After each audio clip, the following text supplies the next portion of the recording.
കുറെ കാലം ഞാൻ ഒരുപാട് സാധനത്തിനെ സെറ്റാക്കാൻ നോക്കി. ഒരെണ്ണം അങ്ങോട്ട് അടുക്കണില്ല. വഴിയിൽ നോക്കിയാൽ മുഴുവൻ ചിക്കുകളാണ്. നമുക്ക് പാകത്തിന് ഒരെണ്ണം അവിടെ സെറ്റാവണില്ല.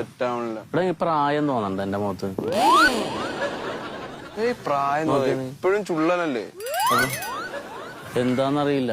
ഞാൻ ഒരാളങ്ങോട്ട് നൂലാക്കി വരും, ഒന്ന് സെറ്റാവും, മെസ്സേജ് ഒക്കെ അയക്കും. അപ്പൊ പറയും എന്നെ ബ്രദറായിട്ടാ കാണണേന്ന്. ഇത് ഇവരുടെ ഞാനും കുറെ ട്രൈ ചെയ്ത്, പക്ഷെ ഇവരുടെ ആവശ്യം കാണാൻ വേണ്ടി മാത്രം നമ്മള് ബാക്കി ഒന്നിനും അങ്ങോട്ട് അടുപ്പിക്കുന്നില്ല. എന്താന്ന് ഒന്നാമത്തെ ഇപ്പൊ പഴയ പോലെ പട്ടി പറ്റ പോലെ പെങ്കിടാങ്ങളില്ലല്ലോ. രണ്ടും മക്കളേ ഉള്ളൂ. കുറവാണ്. ഇതൊക്കെ 7 8 ഒക്കെ ആകുമ്പോ ഓരോരുത്തരവന്മാര് സെറ്റാക്കി വെച്ചിരിക്കും. അത് ശരിയാണ്. നമുക്ക് ഇനി എണ്ണ ഉണ്ടാവൂലേ ഈ രാജ്യത്ത്? എണ്ണയൊക്കെ ഉണ്ടാവും. നമ്മള് തേടി പിടിച്ച് കണ്ടുപിടിച്ച് സെറ്റ് ആക്കണം. പക്ഷെ ഈ സ്റ്റൈല് പോയിട്ട് കാര്യമില്ല. വാട്സപ്പ് ഫേസ്ബുക്ക് ഒക്കെ പോയി ഞാൻ ഒരു ഹായ് വിട്ട തന്നെ അപ്പൊ തന്നെ ബ്ലോക്ക് ചെയ്യണം. ആയൊന്നും വിടല്ലേട്ടാ. ഞാൻ നേരത്തെ എന്ന് പറഞ്ഞ ഈ പച്ച കത്തി കിടക്കൂലേ ഫേസ്ബുക്കില്, ഒരുവിധം പെണ്ണുങ്ങളുടെ പടം